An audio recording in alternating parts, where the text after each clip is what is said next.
Hi everybody, I'm Randy. Welcome to the Crossing King Garage and another episode of your favorite every other week video, Crossing Kin, coming to you on YouTube every other week. I'm Kristen, and today we have kind of a part 2. Last year we did a video focusing on 5 of our favorite composers. That video focused on John Williams, Hans Zimmer, James Newton Howard, Howard Shore, and Henry Gregson Williams. Go check that video up there. Dad and I kind of took a look at a lot of the projects they did, some of which we were surprised that, hey, they were the ones that did the music on them.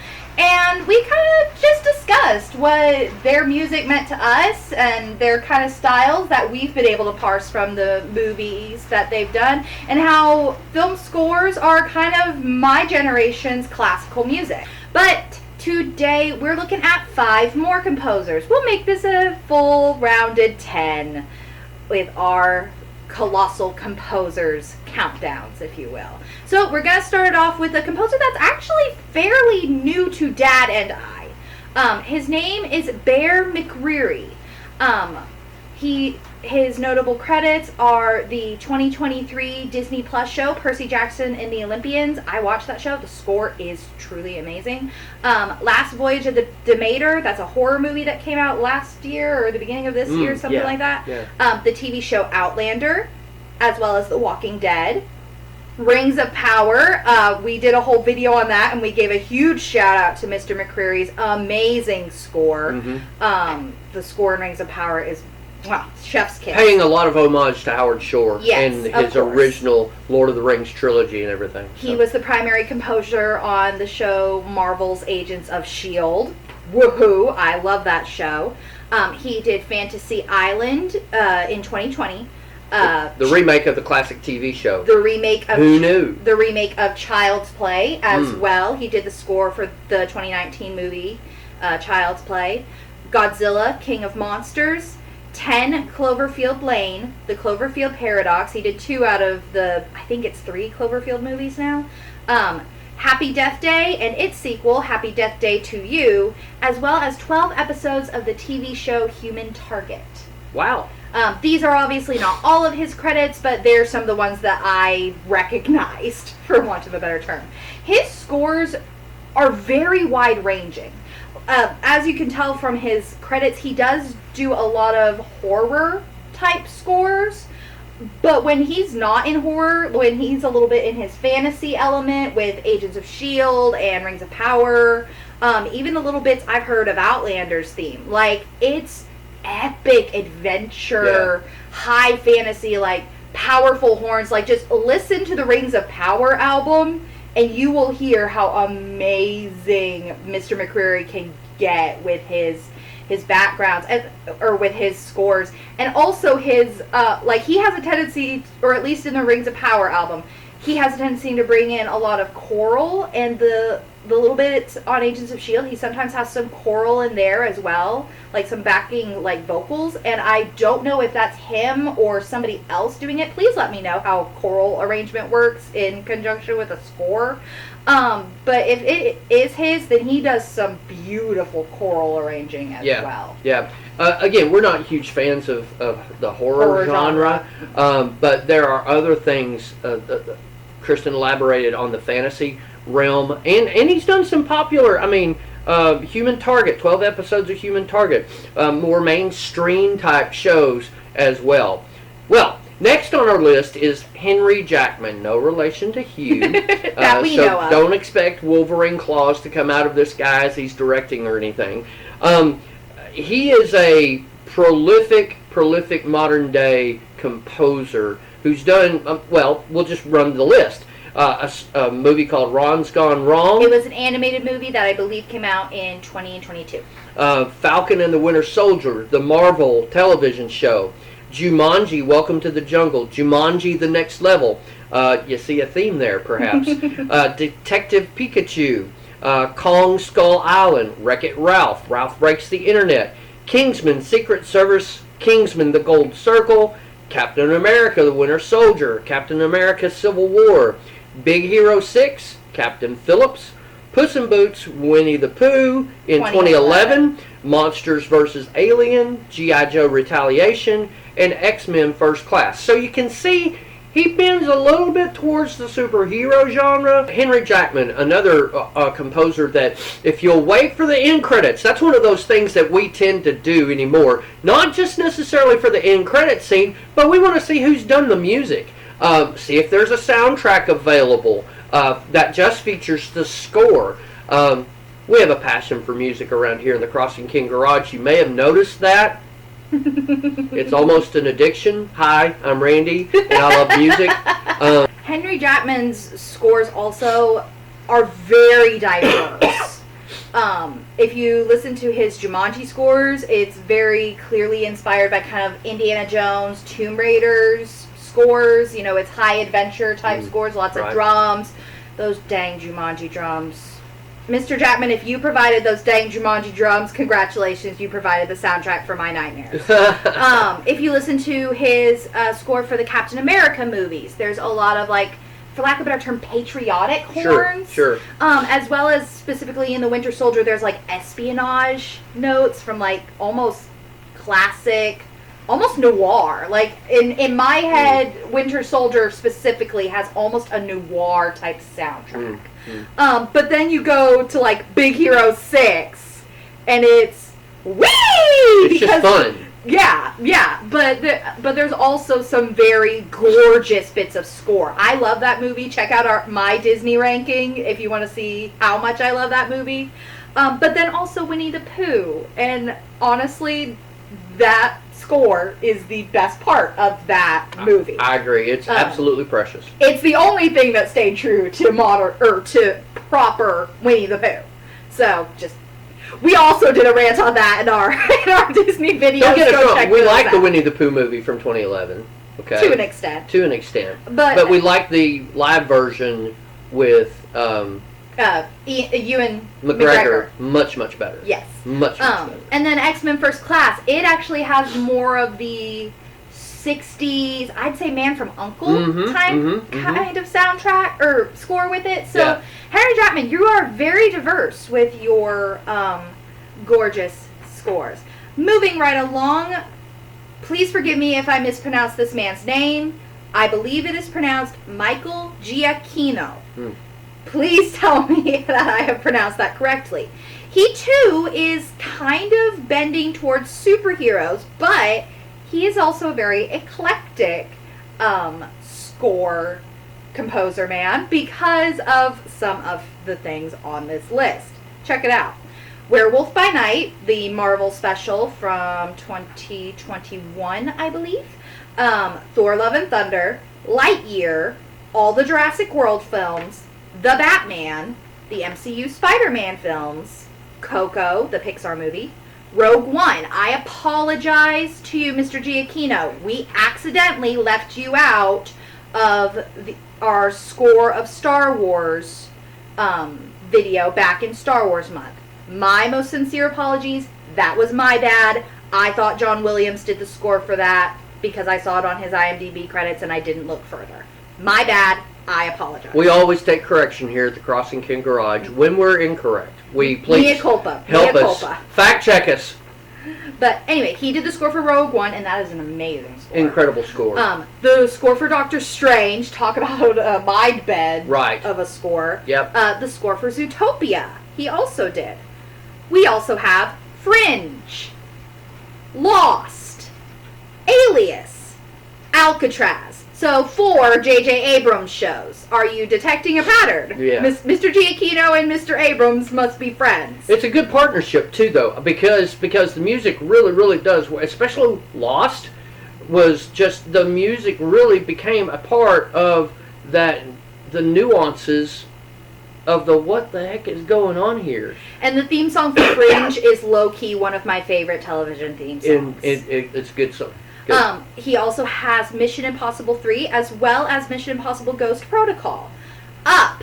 Now, I dislike Up with a fiery passion, but I have to even admit that the score is amazing.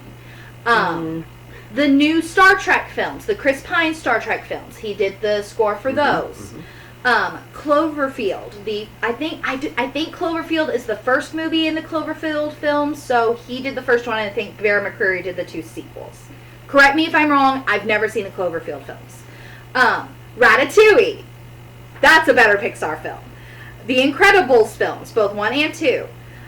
Dawn of the Planet of the Apes. War for the Planet of the Apes. Tomorrowland. Cars 2. Speed Racer. And Sky High.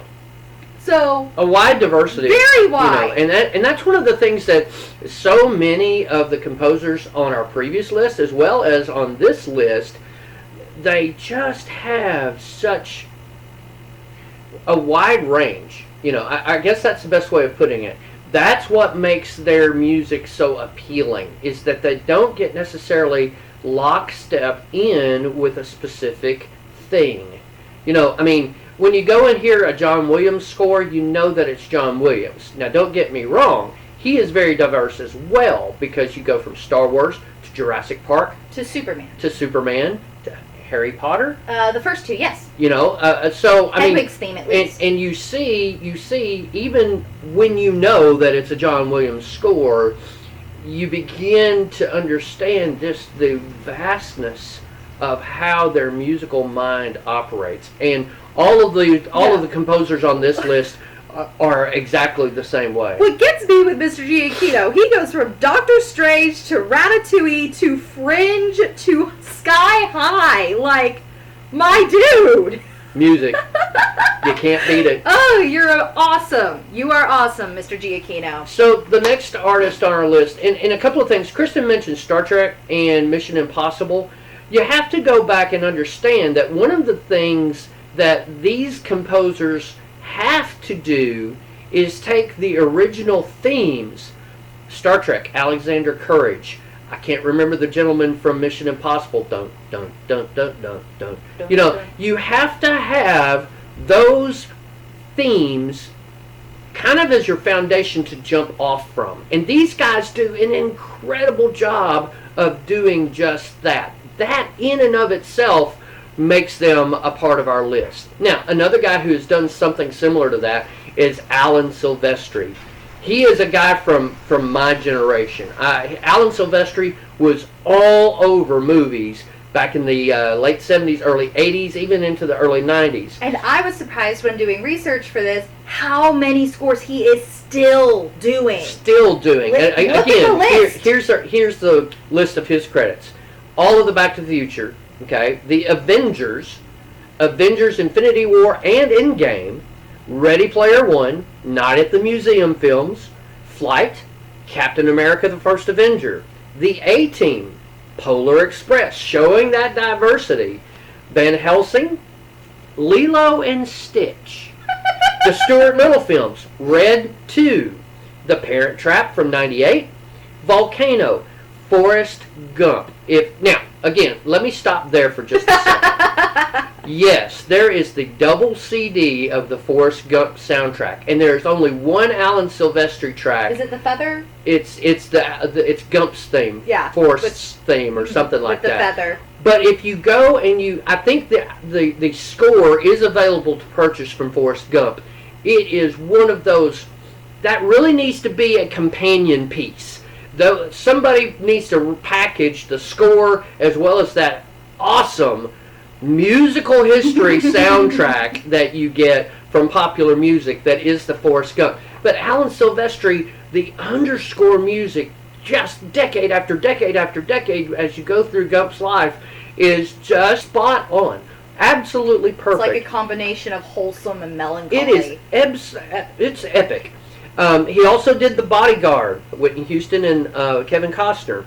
He did the Father of the Bride films with Steve Martin. Who Framed Roger Rabbit? And he also did the movie Overboard with Kurt Russell and Goldie Hawn. The original, not the remake. Not the remake. So you see that Alan Silvestri has again, that's the reason he makes this list. A wide variety. He does absolutely everything he needs to do to make the music an important part of these films that we absolutely adore. And I would say this, he's probably one of those people that's really good at finding the time period of the film. Yep. Like, I mean, Forrest Gump is a very good example. And the score kind of changes as the decade goes on. Exactly. A little bit, just like a hair, but it does, and it's noticeable slightly. But, like, Who Framed Roger Rabbit? That's a straight-up combination of a noir and a cartoon soundtrack, and he does it flawlessly. And it's and like it's on an acid trip, the whole Captain America, film. the First Avenger, has a very 40s kind of background thing when we're not in a huge action sequence. But all the Avengers score feels very modern, and then there's Back to the Future, which changes with every time period that they hit. Absolutely, so I think Alan Silvestri is probably one of the better at finding his time period and then rocking with it. Yeah. All right, last up, and the minute I say this man's name, Daddy is going to say a thing, and I'm going to shake my head. Y'all ready? Danny Elfman. Oingo Boingo! Sorry, Danny Elfman was he was the band Oingo Boingo from the 80s. Not very many hits. They put out several albums, and their music was so 80s. So 80s. I mean, it's phenomenal. I've come back to rediscovering Oingo Boingo, but Danny Elfman is a musical genius. You go from Oingo Boingo to these movie scores, mind blown. Absolutely wonderful. All right, you ready? Huge fan. Oingo Boingo! All right. You good? I'm good. Okay. All right. Batman from 89, as well as its sequel, Batman Returns. Doctor Strange in the Multiverse of Madness. Dumbo from 2019. The Grinch. Justice League. Tim Burton's Alice in Wonderland films. Avengers Age of Ultron. Real Steel. Wanted, Meet the Robinsons, Corpse Bride, Charlie and the Chocolate Factory, the first two Sam Raimi Spider-Man movies, 1 and 2, he did not do 3, Red Dragon, isn't that Hannibal Lecter? I think like so. A prequel? Yeah. Scrooged, Spy Kids, The Family Man, Sleepy Hollow, Good Will Hunting, Nightmare Before Christmas, Beetlejuice, and Mission Impossible, the first Tom Cruise Mission Impossible movie. You can see there is a definite lean towards the weird. That's a good way to put it. Half of these are Tim Burton movies. And that partnering is just absolutely beautiful. And you can tell that they have a very good communication about what Tim Burton wants to get at our house visually and what Danny Elfman needs to come along with musically to support that. At least 10 of the ones I just listed are Tim Burton films. Movies. I mean, Oingo Boingo. I mean, why wouldn't you think that it's... And I have to say, that first Batman soundtrack is, my opinion, the absolute best. Prince is on that. Danny Elfman produced that track. And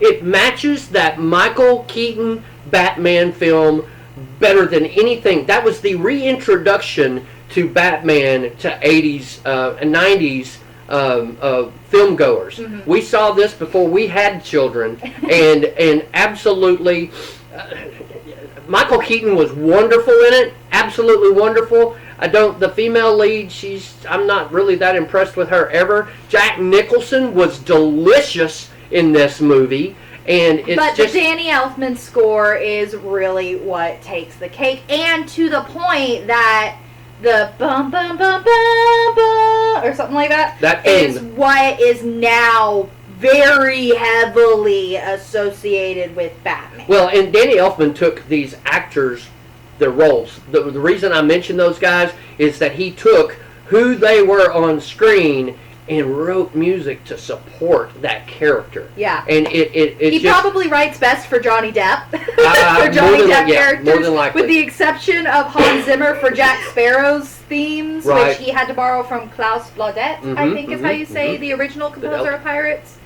I think Danny Elfman, because of how many characters for Johnny he's had to write, he writes very well for Johnny Depp's characters. Yes. And I just experienced Nightmare Before Christmas this last year, Mhm. and Our I Disney have to videos. say that the music was a part of the film, and that's one of those. He wrote the lyrics for it as well, not Right, just the score, yes, right? yes. That's another awesome thing about Danny Elfman. If he wanted to, he could just write a whole trippy musical, and I guarantee you it would be some form of hit.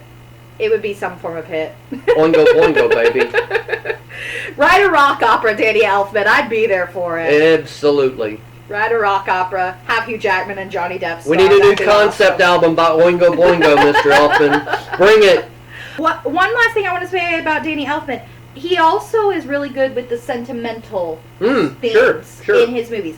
Spy Kids has a really good sentimental. Family Man has a really great sentimental score. Okay, let's stop and there Good for Will just a Hunting. second. Family Man. Yeah, Good Will Hunting's an Oscar winner. Family Man is a Nick Cage, Tia Leone, I think, movie that is outstanding. I've seen it. The popular music soundtrack is incredible Talking to that. Heads is on the soundtrack.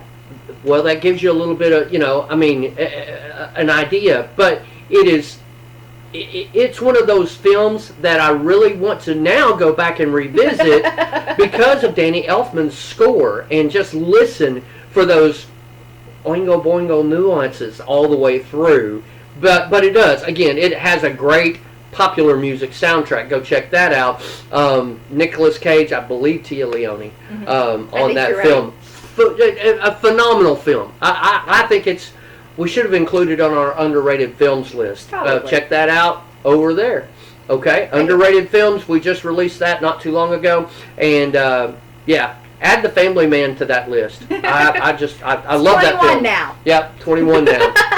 But all right, that's it, guys. 5 more Colossal composers. What did you think? Did we leave somebody out? I am all the time discovering these new musical composers. Like, every time I go to the theater, it seems like there's a new composer that I need to start looking into a little bit more. And a lot of times when we're watching the credits, it's like, what? Yeah. That becomes a part of the film for us, just waiting to see who wrote the music for this film that we really, really like. When it's not a Marvel movie, we stay through the credits just long enough to see who the composer was. Just long enough. Just long enough. Just long enough. But yeah, that's it, guys. That is it from the Crossing King Garage. Let us know who we missed. Make sure you subscribe. Hit the like button, ring the little notification bell so you know every time that we upload. And hey, leave us a comment. Let us know what kind of stuff you guys would like to do. While we do have a schedule, our schedule is a little bit fluid. Sometimes we don't like the ideas we came up with last year for videos this year. So send us ideas. And if we don't have time for it this year, I can all but guarantee that it will get on the list somewhere. Until next time, I'm Kristen. I'm Randy, and from the Crossing King Garage, have a great week. Bye.